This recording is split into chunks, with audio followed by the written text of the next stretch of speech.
Hey everyone, Leo Bond here. I'm back again today with the promised comparison video of the two lightsabers that, at one time or another, were carried by Luke Skywalker. And the reason that I'm putting it that way is simply because there are so many people that get all worked up over the ownership of that blue saber, whether it's Anakin's or Luke's or whatever. Personally, I think it's a pile of foolishness and not worth arguing about.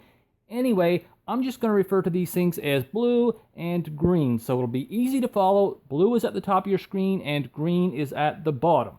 Now, this is going to be a rather quick video because I've already covered most of the pertinent info about these sabers in their individual reviews, so I will link to those at some stage in this video, and I'll try not to be overly redundant with the information that I provide here. I mostly just want to show what these things look like together, kind of side by side, and I'll give one or two tidbits of info that I haven't covered before, and then towards the end of the video we'll head into the dark room and do a brightness and sound comparison between the two, and you can decide for yourselves which one is brighter and whether or not they share the same sound effects.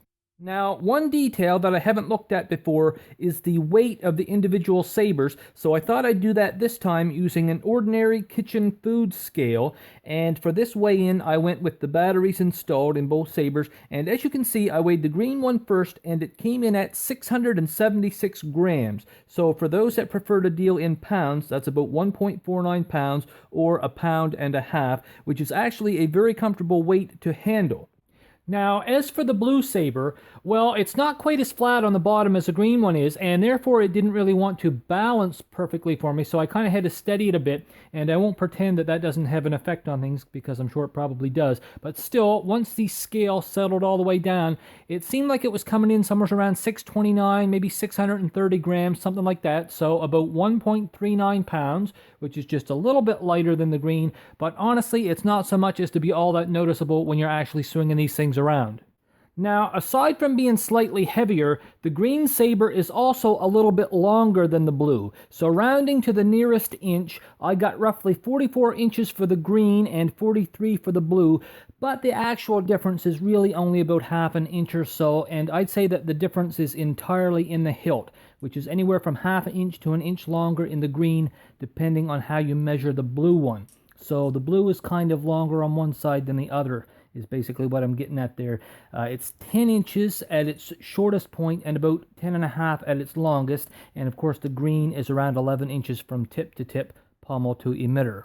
And as you can see, both of these sabers are very well done. They're solidly built, comfortable to handle, and beautiful to look at. So honestly, if you're in a position where you can only choose one, choose the one that most speaks to you as a Star Wars fan. Now for me, that one is the blue, and that's actually the opposite of what I originally thought it would be, because I probably like the green one a little bit better in terms of the blade color, and I also find it a bit easier than the blue one to hold onto and to swing around.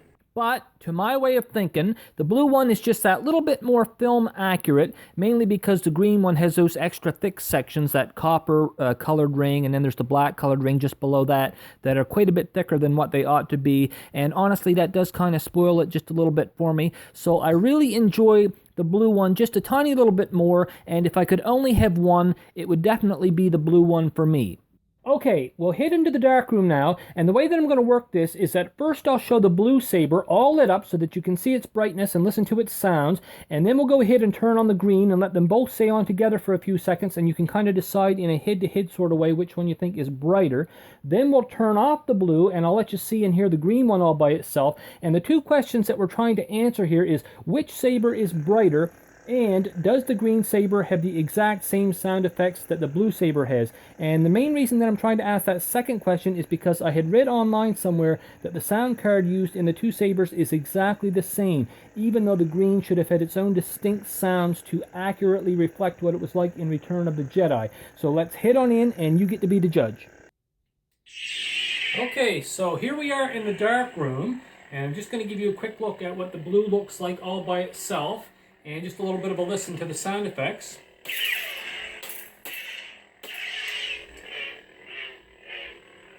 And now we'll go ahead and turn the green one on here, and you can get an idea of what they're both like together.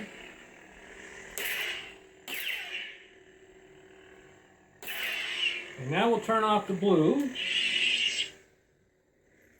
and we'll give you a chance to hear the sounds on the green. I'm just wondering if the sound effects are exactly the same.